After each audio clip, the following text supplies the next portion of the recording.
That was a good game. I think the best part about it is our team, we met afterward, and I think we were left wanting.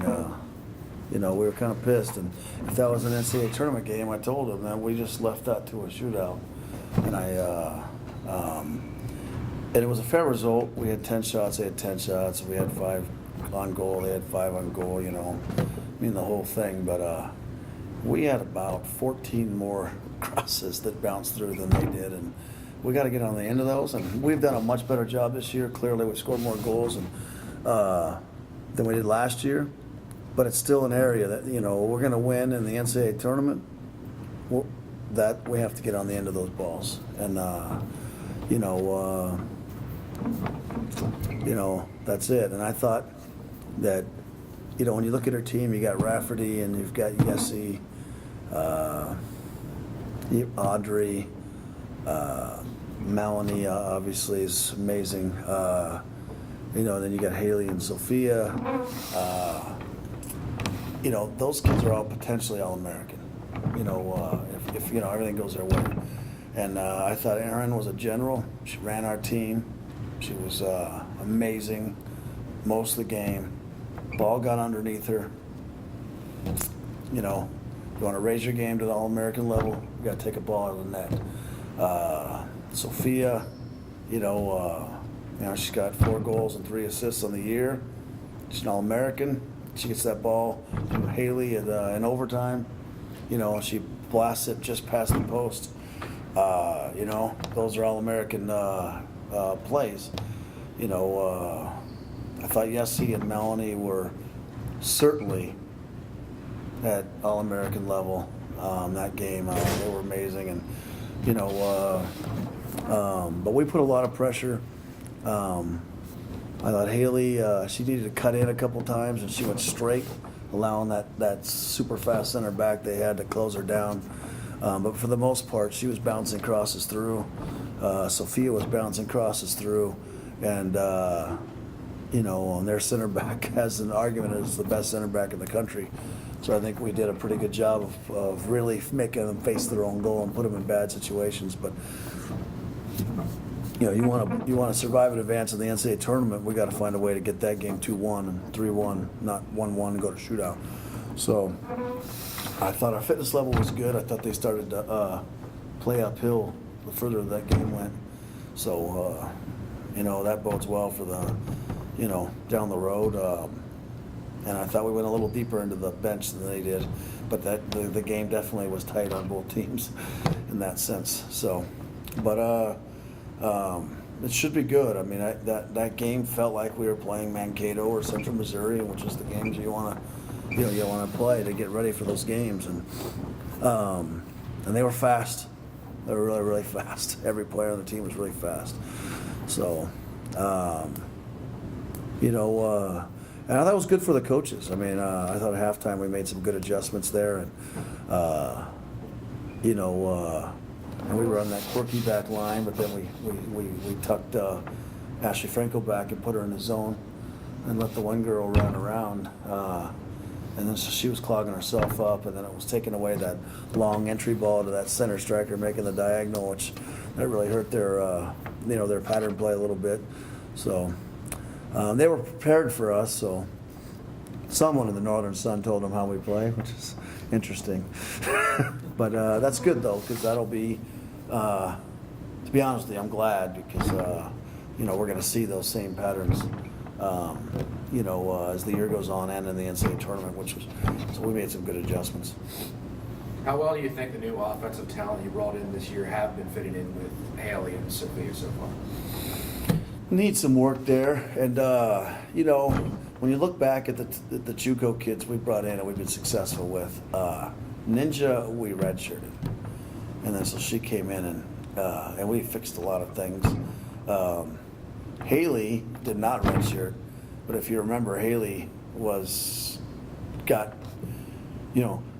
she did her Haley thing, running through people, running around people, but she wasn't getting any marks until second half of the season. And then she started pumping in goals and assists. So, it took time for her to figure it out. And I think it's going to take time for, Cynthia to figure it out. Cynthia had an amazing week at practice and then not very great game. Jordan Cook has been injured, and I wasn't going to play her on Saturday. I slipped her in there for the last 8 minutes in overtime, and she was really good. So, she's a lot more physical than she was last year. Now she can hold the ball up back to goal. So, Sid was really playing well, and she cracked one off the crossbar there. It hurt me not to put her back in the game, but she tore ACL last year, so I got her on a minute count, and I wasn't gonna go over it. It would crush me if she got hurt, in the senior year and not get to finish it out.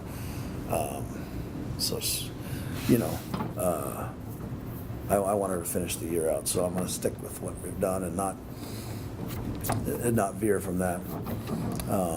She's from Manteca, California, and I know her dad really well, and her high school coaches are good friends of mine. And my first job was coaching in Manteca, California, so I got a soft spot for Sid, and I want her to finish this year out, and I want her to finish it out in crutches.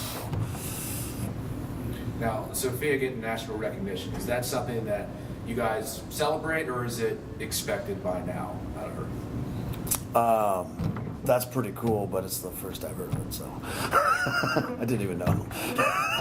But I've been just dialed in on we have an odd schedule, Saturday, Tuesday, so I'm all in Mary mode right now. So I haven't looked at any social media or anything. So what did she get? It was last week. She was the D2 player of the week. Okay, yeah, didn't notice it, but that's cool. Now you're dialed in, Coach. Talk about you, Mary, coming up if you're so dialed in. They've changed their system of play a little bit. It'll be interesting to see if they do something different against us. But they got everyone back from last year. They're big and they're hard to get around, and and they don't like us. So I'm guessing it'll be a lively game. I watched them play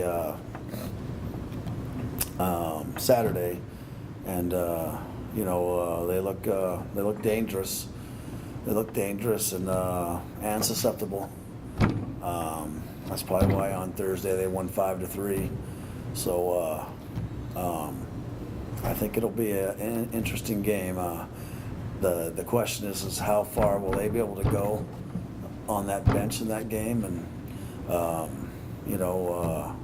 that's the area where I hope we can stretch them out, is that 90 minutes. You think it's going to be a high-scoring game, the way you're just talking about it? I think our back line's pretty good. I'm hope it's high scoring, but I'm hope it's one way. I feel like if we can score early on them and open them up, I think we could get a few in. If they, they'll try to. I think they'll try to shorten the game, and limit the damage. Their left wing is really good, and their midfield's really big, and they're wide. We have all those dribble penetrators. It's a lot more difficult for Ashley Hunter to wiggle her way through when the girls reach her. She's got those big, long legs. During that playoff game, they slid tackled the ball away from Hunter, and she's a centimeter away from really unbalancing their defense and forcing one of the center backs to step, which opens the windows up for the wingers, and it just didn't happen. So, that's the interesting matchups that we're going to have to figure out. We're going to change levels in that midfield and try to stretch to get in, to penetrate in behind with balls probably more passing than dribbling than we're used to. What makes it difficult to get 6 points in this conference when you go on just a straight road weekend like you're going to have? The one thing that I've maintained, that our conference is full of Division I level center backs. And you got Thorson, and last year you had Famestead at Bemidji, and the Mankato. But you go all the way down into St. Cloud, and you get down into Northern, and you get all the way down Sioux Falls. The whole conference, the center backs are good. So you go on the road, you know, and you're gone for 3 or 4 days, and you get in these games, and the clock just ticking down, and you've got center backs just clearing crosses, and at some point you're going to have to penetrate down the center, and we're very good at stretching you widthwise, but eventually, you know, we got to get around those center backs to score, and the games get tighter. We try to do a good job of just saying, play your game, play your game, play your game. If we're still tied and there's 27 minutes left, we like to say there's 47 minutes left because there's overtime. We don't like to, let the clock be a factor, but that does become a factor. And it affects a lot of teams, it affects a lot of coaches, that countdown clock, and you get 7 minutes left, and you really have 27 minutes left, but it changes how people play. And, we have 11 minutes to go. It's 31 minutes, and we're not panicking. And, we feel like eventually our system's like water. It's going to find a crack, and that's how I think how you can get 6. And we've gotten 6 on road weekends pretty consistently over the last few years. And, that's what we want. I mean, we're going to get forward. We're going to try to put pressure on people, try to get 3 points. I'm not playing for 1 point. I don't care if it's Mankato or anybody. And I thought we took a punch in the mouth Saturday night against a very good team, and we tried to attack them, and we didn't, try to shell up and just weather a storm and not lose by 2 or whatever. And when you have a mentality for 3, I think you can get 6s. And that's ours. We never play for a point. After what happened last year against Hugh Mary, do you have more motivation going into the game tomorrow? We need 3 points tomorrow. Right, it's one game at a time, and and I'm sure our girls are upset, and remember it or not. We haven't mentioned it. We're talking about their back line, the gaps. I want 3 points. This is 2018. I want to win the conference. I want to win the region, and I thought we did a good job of getting ourselves 2-0-1 in our non-conference, 2-0 in our non-conference out of region, which is a 1,000 winning percentage. You can't lose that box. That season's over. We have 15 games in the second season. Then we have 3 games in the third season, which is the conference tournament, and then it's survive and advance in the NCAA tournament. That's the goal. I need 3 points from Mary. We need 3 points from Mary. That. Those Mankato and those guys are getting 3. We got to match it, and that's the only thing I'm worried about. How about the play of Melanie? She's played really well this year. What improvement have you seen from her from this year or last year to this year? She was really good last year, and you knew she was going to be dominant, but she couldn't process the speed of the American game quick enough, and it just weighed on her, and it just her play would go down very quickly in matches. And now she's gone through a whole year, an off season, and she sees how the American teams pressure. It's all high pressure here, it's low pressure in Europe, and now she's playing faster, and her gas tank is not dropping. And you get that a lot from girls. I thought Sophia, and she was super fit, I thought last year got tired in games, even though players that were less fit managed it better. She was a freshman. And Melanie, it's in her head and starts getting flustered. Her gas tank goes down really quickly. So she didn't have enough time to even play out of and try to figure it out. But once it got in spring, we went split squad.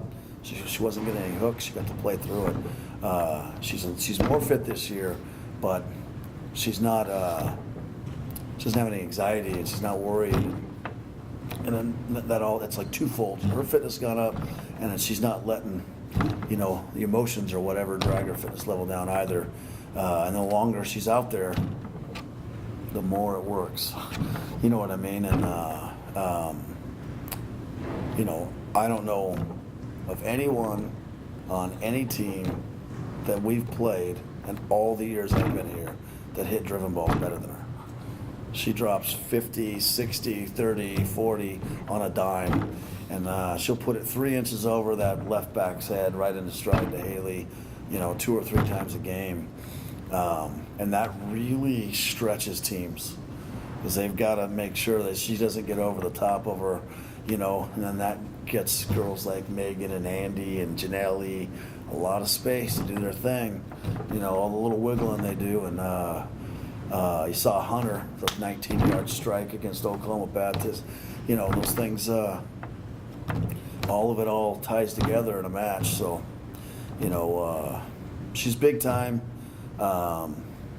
And I don't know that she knows she's big time yet. I think now she knows she's good. And when she gets it in her head that she's an All-American, she will be an All-American. And you'll see it. I still think she's about halfway where, to where she's going to go. And when she hits there, and hopefully it's soon, and maybe it's her junior year, I don't know. But when she gets there, she will be what you guys are asking about every single game, because she's dominant. She can score. She took a ball coast to coast at practice the other day and scored, and then pulled up from 40 and hit the ball between the crossbar and the uprights. So yeah, she's very good, and she's got caps for the Dutch national team, and for good reason. Did you find her? In Europe, at a showcase. Yeah, she's the real deal.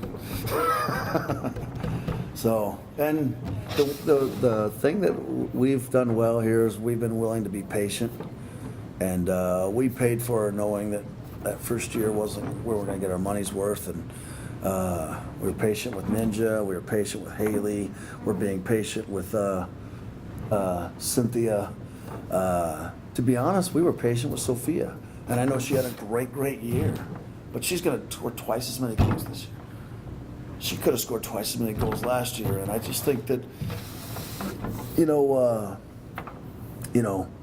got to push buttons to get things done, but you also got to let things play out and let the kids get better, and and I think some of these things have paid off. Ninja was an All-American. I think Haley will be an All-American. I think Sophia will be an All-American. I think Melanie will be an All-American. And, the schools that offered kids the amount of money that they were worth the moment they were signing, I think they lost out. And I think that the patience has paid off for us.